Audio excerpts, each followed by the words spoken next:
The additive manufacturing industry is going to take a huge leap forward in 2023, and here's why.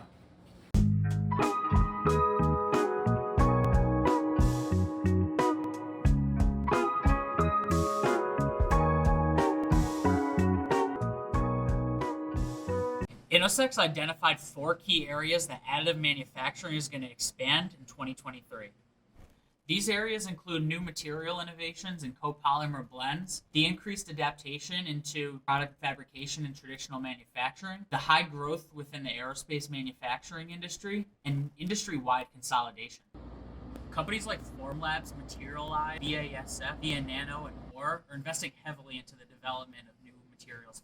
These copolymer blends are going to be developed and optimized for specific applications, which is going to open up the door to companies to use additive manufacturing that couldn't previously due to the material limitation.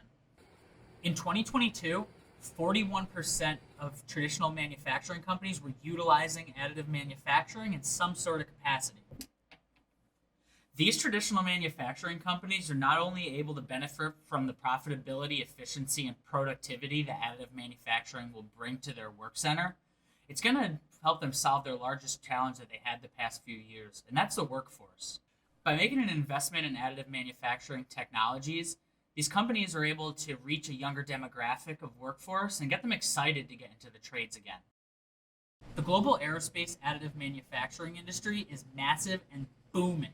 In fact, in 2021, the aerospace additive manufacturing industry was at $3.85 billion and growing 20% year over year. That means by the year 2030, that industry is going to be over $30 billion. And with companies like SpaceX and Blue Origin breeding new aerospace entrepreneurs, I can see that even growing further.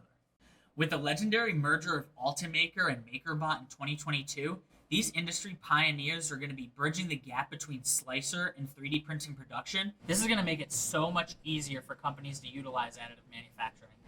And if 2022 showed us anything about industry consolidation, it's that more of that's going to come in 2023. Larger companies are going to be looking to get the leg up on additive technologies, and they're going to be looking to acquire, merge, and partner with smaller companies that are leading the way of this technology. And if you want to learn more about how additive manufacturing can benefit your process, visit us at innosek.com and schedule a free consultation.